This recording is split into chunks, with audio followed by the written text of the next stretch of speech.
کسی کو شک پڑ جاتا ہے حضرت امیر معاویہ پر، او خدا کے بندے، حضرت امیر معاویہ رضی اللہ تعالیٰ عنہ تو وہ شخصیت ہے، نبی پاک صلی اللہ علیہ وسلم نے امام حسن کو اپنے ساتھ ممبر پہ بٹھا کے فرمایا یہ میرا پتر چودھری ہے، یہ سردار ہے، یہ سید ہے۔ حضور کس طرح؟ فرمایا جب مسلمانوں کی دو جماعتیں لڑیں گی تو یہ صلح کرائے گا۔ تو وہ حضرت امیر معاویہ کی جماعت جس کے ساتھ حضرت امام حسن صلح کرے، تجھے کیوں نہیں قبول؟ بلا وجہ الجھتے ہو؟ بلا کہتے جی وہ یزید کے ابا جی تھے، تو نوح علیہ السلام کا بیٹا بھی تو کافر تھا نا، تو کافر کا باپ ہونے کا معنی یہ ہے کہ آپ الزام لگا دیں گے؟ عجیب آپ بات کرتے ہیں۔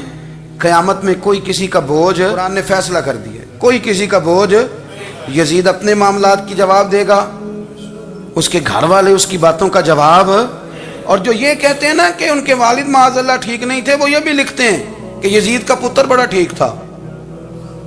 یزید کے بیٹا ہے جس کا نام معاویہ بن یزید ہے، یزید کے بعد لوگوں نے تخت پہ بٹھایا، 40 دن اس نے حکومت کی، اور لوگوں سے کہنے لگا کہ میں اس کرسی کے قابل ہوں، نہ میرا باپ قابل تھا۔ یزید کا پتر فرمایا نہ میں اس قابل ہوں، نہ میرا ابا قابل تھا، میں اس کرسی پہ کیسے بیٹھوں جس کے پایوں میں محبوب کی اولاد کا خون ہو؟ تلاش کر لو کوئی اپنا امیر، 40 دن کے اندر بندہ تلاش کر لو، میں اس قابل نہیں۔ تم یہ تو لکھتے ہو اس کے بیٹے کے بارے میں، یہ کیوں نہیں مانتے کہ حضرت امیر معاویہ کے ساتھ امام حسن نے صلح کی؟ آپ بات کو سمجھیں۔ اور کچھ اتنے بیوقوف ہیں، اتنے نادان ہیں، ان کو کوئی اور بات نہیں ملتی تو کہتے ہیں امام حسین کو آنا نہیں چاہیے تھا، حکومت بن گئی تھی، یزید بیٹھ گیا تھا، معاذ اللہ۔ پتہ ہے حضرت عبداللہ بن زبیر کیا فرماتے تھے؟ فرماتے تھے ہم تو یزید کے خلاف اس وقت نکلے کہ ہمیں یقین ہو، یہ اس بندے کی بات بتا رہا ہوں جسے گٹی میرے نبی پاک نے لواب دہن سے عطا فرمائی، لواب دہن سے گٹی دی رسول کریم۔ حضرت ابوبکر صدیق کے سے حضرت زبیر بن عوام جو حضور کی پھپھی کے بیٹے ہیں، ان کے بیٹے حضرت عبداللہ بن زبیر کہتے ہیں ہم تو یزید کے خلاف اس وقت نکلے کہ ہمیں ڈر تھا اگر اب بھی نہ نکلے تو آسمان سے پتھر برسیں گے، کہیں ہمیں سزا نہ ملی۔ اتنا بڑا مجرم اور تم کہتے ہو امام حسین کو نکلنا نہیں چاہیے؟ تو خرابی ہوتی ہے میرے عزیز، خرابی ہوتی۔ آپ کو پتہ ہے میں ان مسائل پر کم بات کرتا ہوں لیکن ضروری بڑا سمجھتا ہوں، میں سمجھتا ہوں یہ ضروری چیزیں۔ مہربانی فرمائیں کسی جگہ بھی کسی ایک کے بارے میں بھی اپنے عقیدے میں کبھی کوئی کمزوری پیدا، کبھی نہ کوئی کمزوری پیدا، اتنی سی بھی بات کسی کی سننا، کسی کی کرنا، ڈسکس، ہمارا منصب ہی نہیں۔ اور کچھ اور بیوقوف ہیں۔ میں یونیورسٹی میں تھا چند دن پہلے، تو لیکچر کے بعد ایک دوست مجھے کہنے لگے کہ مولوی ایک دوسرے کے پیچھے نماز نہیں پڑھتے۔ میں نے اس کو کچھ پیار کی دلیلیں بھی دی، محبت کی، اس کو کہتے ہیں الزامی جواب ہمارے اصول تفسیر میں۔ میں نے اسے کہا کہ ایک ڈاکٹر سے دوائی لے لیں، دوسرے کے پاس جائیں تو کہتا ہے اسے تو پتہ ہی کوئی نہیں، تم غلط آدمی کے پاس چلے گئے۔ تو اس سے آپ کو ٹینشن نہیں ہوتی؟ یہ روز سیاستدان دھما چوکڑی مچا رہے ہوتے ہیں کہ فلانا چور ہے، فلانا چور ہے، تو اس سے نہیں ٹینشن، مولویوں کی ٹینشن ہے تمہیں۔ کہنے لگا جی نہیں، کیوں نہیں نماز پڑھتے؟ میں نے اسے کہا یار، اور وہ مجھے کہنے لگا جی آپ بڑی مثبت بات کرتے ہیں تو اس لیے میں نے آپ سے سوال کیا ہے۔ میں نے کہا یار بڑی سادی سی بات ہے، اگر تیری سمجھ میں آ گئی تو ٹھیک ہے، نہ بھی آئی تو منوانا تو میرے ذمہ ہے بھی نہیں، بتانا میرے ذمہ ہے۔ تو یہ بتا، میں نے کہا تیرے ابا جی کو، تیری اماں کو بندہ کافر کہہ گزرے، کوئی مولوی بہت بڑا شیخ الحدیث ہو، اصول تفسیر پہ، فقہ پہ، حدیث پہ دسترس رکھتا ہو اور مستحضر علم ہو اس بندے کا، تیرے ابے اور اماں کو کافر کہے تو نماز پڑھتا ہے؟ کہنے لگا نہیں۔ تو میں نے کہا جو میرے نبی پاک کے ماں باپ کو مشرک مانے، اور میں نے کہا اگر تم نے دلیل چاہیے ہوگی تو بندے میں تمہیں دوں گا اور بائی نیم دوں گا، اور میں ان کی تحریریں تمہیں دوں گا جو مر گئے یہ لکھتے ہوئے کہ چونکہ وہ پہلے چلے گئے تھے، انہوں نے کلمہ نہیں پڑھا، لہذا معاذ اللہ صبح معاذ اللہ دوزخ میں جائیں گے۔ تیرا حوصلہ پڑھتا ہے تو پڑھ نماز، میرا تو نہیں پڑھتا، میں کیسے پڑھوں؟ اور اس قدر کمزور نظریے کا آدمی کہ اپنے قلم سے لکھتا ہے، اپنے قلم سے اپنی کتاب میں لکھتا ہے کہ جس مچھلی کے پیٹ میں حضرت یونس نے کچھ دن گزارے وہ مچھلی جنت میں جائے گی۔ دے شرم نہیں آتی؟ جس مچھلی کے پیٹ میں یونس چند دن رہے وہ جنت میں جائے گی، اور جس ماں کے پیٹ میں مدینے والے رسول 9 مہینے رہے، یہ حیا نہیں آتی تجھے بات کرتے؟ پھر بھی سمجھ نہ آئے تو ہم سے آ کے عقیدہ سن، ہو درود تجھ پہ بھی آمنہ، ہو درود تجھ پہ بھی۔ تیرے لال پر بھی سلام ہو، تیری گود کتنی عظیم ہے، تیری گود کتنی. یار آپ مجھے دلیل دینا. میں ہماری ساڑی تے باٹی کون نہیں تے سانجی کدے نال ہونی ہے. ہمارا کسی سے ذاتی رٹا ہی کوئی نہیں. آپ بات کو سمجھے. لیکن تجھے کوئی اور چیز لکھنے کو ملی کوئی نہیں. تو نے قلم اٹھایا اور تو تکلیف دیتا ہے نبی پاک کو. تو وصیت والدین کو معاذ اللہ یہ لفظ کہہ کے گزر جاتا ہے. اور ان کے نام دیکھو.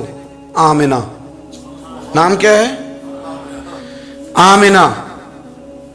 آمنہ نام کافروں جیسا ہے. اور والد کا نام کیا ہے؟ سبحان اللہ. عبداللہ کا معنی ایک کافروں جیسا نام ہے. مت ماری ہے. اور کتابیں لکھی جا رہی ہیں اور سیرت لکھی جا رہی ہے اور دلیلیں دی جا رہی ہیں. لوگوں کو خیال ہی نہیں آتا. عجیب فلسفہ ہے. 4 اقوال ہمارے بزرگوں نے لکھے ہیں نبی پاک کے والدین کے بارے. سب سے پہلے امام سیوطی فرماتے ہیں رسول کریم علیہ السلام نے فرمایا کہ پوری دنیا میں جب کفر رہتا ہے تب بھی 10 لوگ اللہ کی توحید پر ہمیشہ قائم رہتے ہیں. یہ نہیں ہو سکتا کہ ساری دنیا کفر سے بھر جائے. فرماتے ہیں میرے محبوب کے والدین بھی ان 10 لوگوں میں شامل ہیں. حضور کے والدین بھی ان. اور دوسرا قول آپ فرماتے ہیں نبی پاک کے والدین زمانہ فطرت پہ تھے. زمانہ فطرت وہ زمانہ ہوتا ہے جس کے اندر نبی نہیں ہوتا. تو لوگ جس دین کو بہتر سمجھتے ہیں اللہ کی توحید کے ساتھ اس پر عمل کرتے ہیں تو ان پر کوئی مواخذہ. اور تیسری بات یہ کہ نبی پاک کے والدین حضرت ابراہیم کی ملت پر تھے. حضرت ابراہیم کے دین پر تھے. اور حضرت ابراہیم کا وہ دین ہے جس کو قرآن کہتا ہے کہ وہی دین ابراہیمی دین محمدی ہے صلی اللہ علیہ وسلم. وہی دین محمدی ہے. اور چوتھی بات اس کو علامہ ذہبی نے لکھا, علامہ خفاجی نے لکھا, قاضی اعجاز نے لکھا, محدثین نے لکھا. حدیث کی راوی سیدہ عائشہ صدیقہ رضی اللہ تعالیٰ عنہ کہتی رات کو میں اٹھی تو میں نے نبی پاک صلی اللہ علیہ وسلم کو روتے ہوئے دیکھا. یا رسول اللہ کیا ہوا؟ فرمایا میں نے رب کریم کی بارگاہ میں عرض کی تھی یا اللہ میرے ماں باپ کو زندہ کر دے تاکہ وہ میرا کلمہ پڑھ لیں.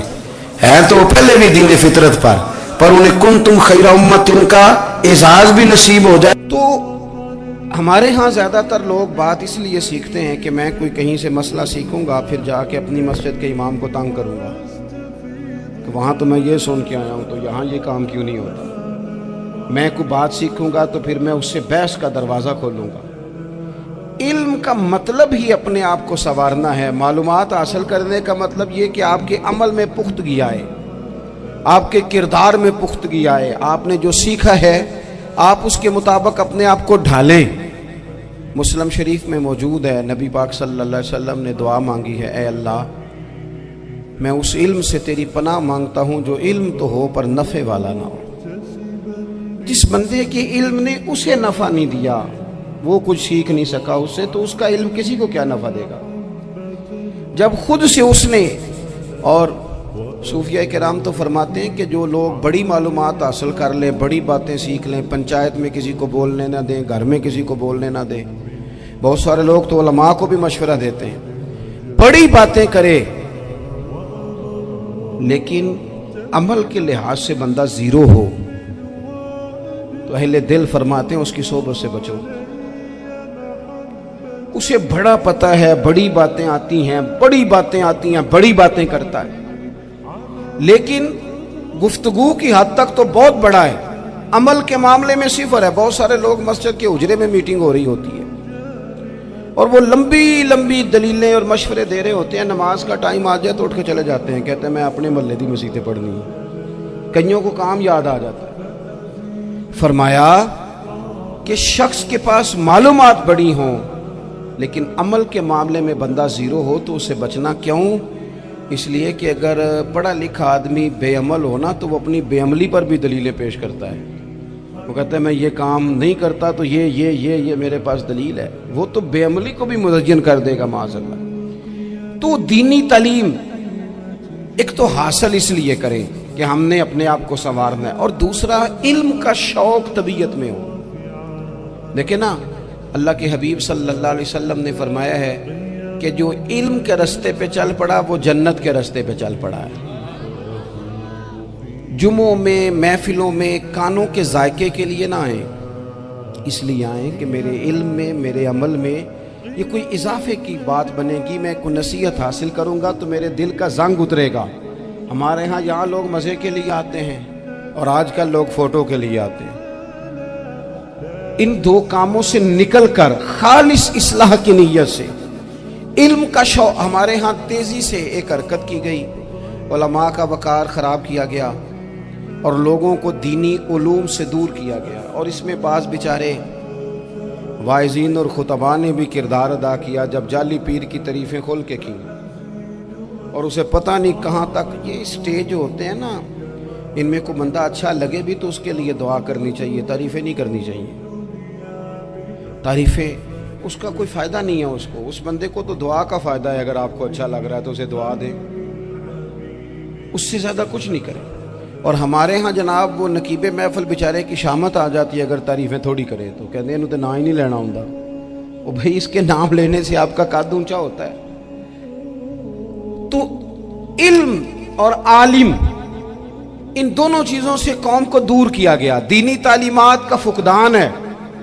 جو میٹرک تک لوگ 60-70 کتابیں پڑھ جاتے ہیں انہیں بھی قرآن پاک ٹھیک سے نہیں پڑھنا آتا, دور کیا گیا. آپ مجھے بتائیے, چلیں ایک مسجد ہی آپ دیکھ لیں, اس مسجد کے اندر اگر ایک طرف ایک عالم دین مشکاہ شریف کھول کے بیٹھے ہوں, حدیث پاک کا درس ہو رہا ہے, یا بہار شریعت کھول کے بیٹھے ہیں, فقہی مسائل بیان کیے, اور اسی مسجد میں ایک بابا جی جبہ پہن کے تگڑا سا بڑی سی پگڑی باندھ کے اور 500 دانے والی تسبیح لے کے بیٹھے ہیں.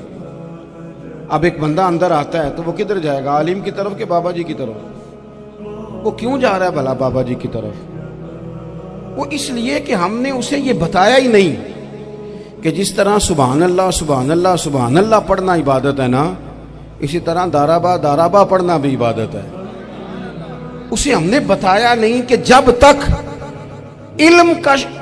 علم کے رستے میں رہنا بھی عبادت ہے, جب تک اسے یہ سمجھ نہیں نہ آئے گی کہ جس طرح وظائف کی کتاب پڑھنا عبادت ہے اسی طرح مشکاہ شریف پڑھنا بھی عبادت ہے, حدیث بخاری کا درس لینا بھی عبادت ہے, مسلم شریف کی احادیث پر اپنے اساتذہ سے بیٹھ کر دروس پانا بھی عبادت.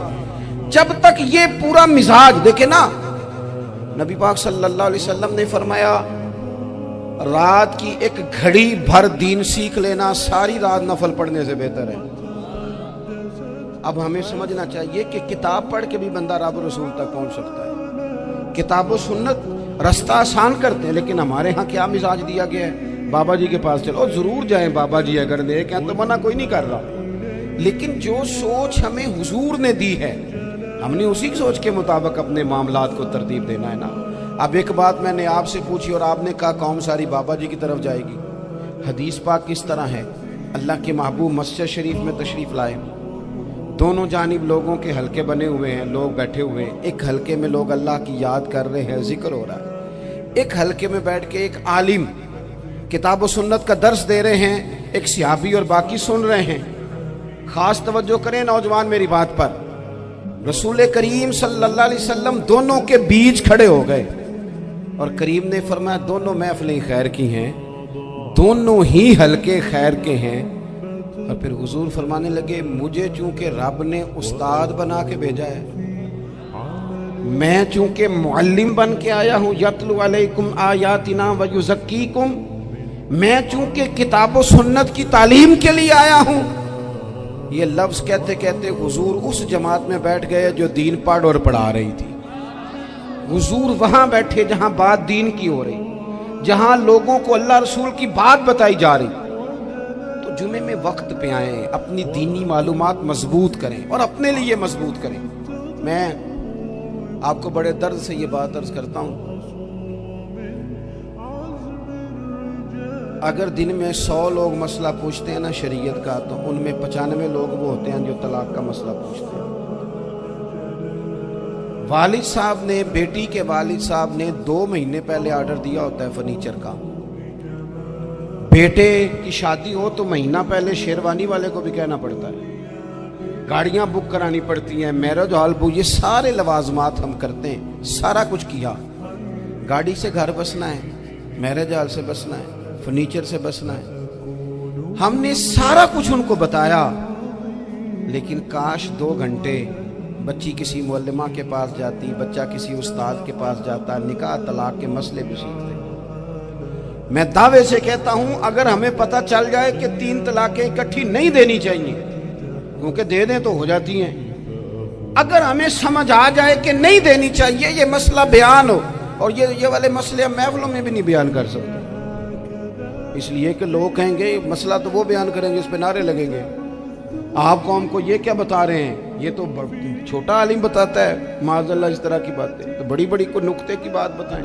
اور اس طرح ہمارے ہاں وہ 1 گھنٹہ پہلے نہیں کہتے تگڑے ہو جو میں جملہ دینے لگا، پتہ نہیں جملہ آ رہا ہے کہ ایٹم بم آ رہا ہے، تیار ہو جاؤ، جو میرا جملہ ضائع نہ کرنا، ادھر بھاگ کے چلا گیا ادھر بھاگ کے آ جاؤ، اللہ جانے وہ جس طرح کبھی لگتا ہے نا پٹاری سے، اللہ جانے کیا نکلے گا، میں جملہ دینے لگا ہوں، تو میں کہتا ہوں تو آرام سے بیٹھ کے بھی جملہ دے دے، تیرے جملے سے کیا نکلے گا، اور تو جملہ نہ دے ہمیں کوئی آیت دے، تو جملہ چھوڑ ہمیں کوئی حدیث پاک سنا، یعنی ہر نقیب، ہر خطیب، ہر نعت خواہ اٹھ کے کہتا ہے سارا قرآن ہی حضور کی تعریف ہے، اور بھئی اگر سارا قرآن حضور کی تعریف ہے تو چند آیتیں پڑھ دے پھر تو بھی، تو نے پڑھی تو ایک بھی نہیں اور تو کہتا جا رہا ہے سارا قرآن ہی حضور کی تعریف ہے، یہ والی تعریف بھی تو سنانا قوم کو، جو یہ بچے ان کے استاد انہیں سکھا رہے ہیں اور یہ سیکھ رہے ہیں، اس طرف بھی تو سفر کریں۔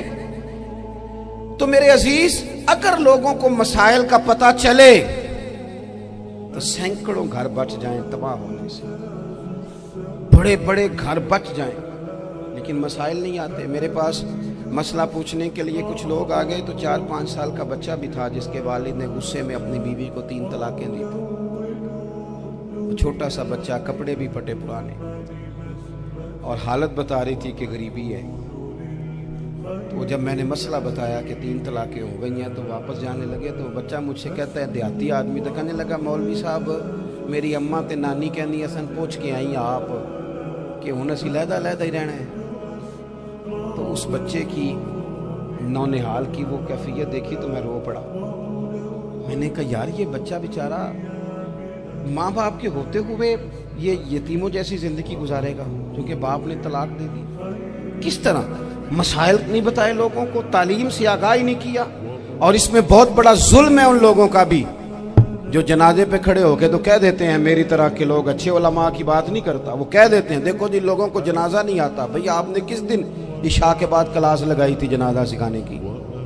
یہ تو آپ نے کہہ دیا لوگوں کو قرآن جی ٹھیک نہیں آتا، تو یہاں تو بیچاری بیبیاں جن کو صحیح پڑھنا نہیں آتا وہ مشن بنا لیتی ہیں کہ میں نے اتنے 100 کو قرآن پاک پڑھانا ہے، بیوہ ہو گئی ہوں، طلاق یافتہ ہو گئی ہوں، ساری زندگی قرآن پڑھاؤں گی۔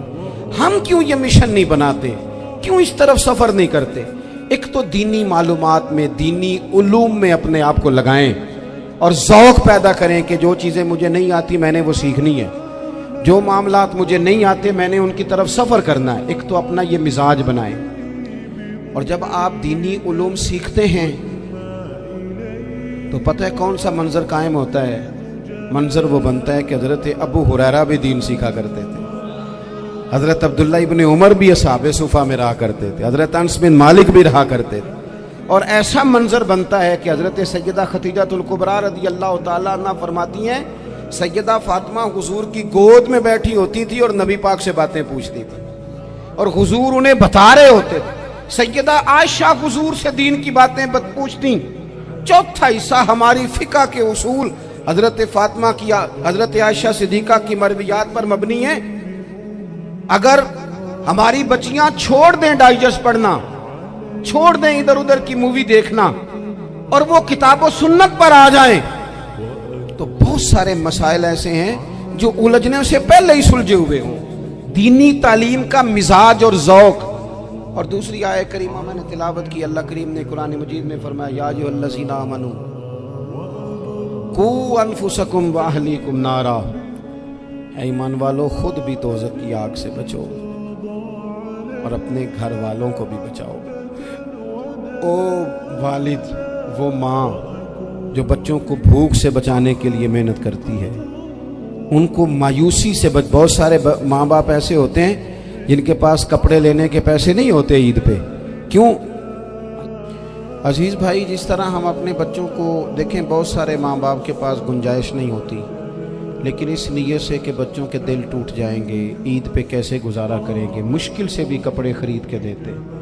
اس طرح ہم اپنے بچوں کو بھوک سے، پیاس سے، مایوسی سے بچاتے ہیں، اس طرح ہمارے رب نے ہمارے ذمے لگایا ہے کہ تم اپنے بچوں کو کوشش کرو دوزخ کی آگ سے بچانے کی۔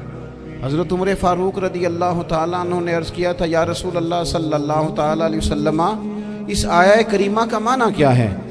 تو محبوب کریم علیہ السلام نے فرمایا، عمر، جن چیزوں کا اللہ تمہیں حکم دیتا ہے تم اپنے گھر والوں کو ان چیزوں کا حکم دو، جن چیزوں سے رب رسول تمہیں منع کرتے ہیں اپنے گھر والوں کو ان سے روکو، اپنے گھر کے اندر نفاذ دین کرنے کی کوشش کرو۔ میرے بھائی، بہت زیادہ آزمائش ہے ہمارے گھروں میں، بے چینیاں ہیں، اضطراب ہے، بچوں میں سختی ہے، بہن بھائی ایک دوسرے کے ساتھ لڑتے ہیں، مزاجوں میں تلخی آ گئی۔ کیوں بھلا؟ اس لیے کہ ماں باپ کو جو بہترین کردار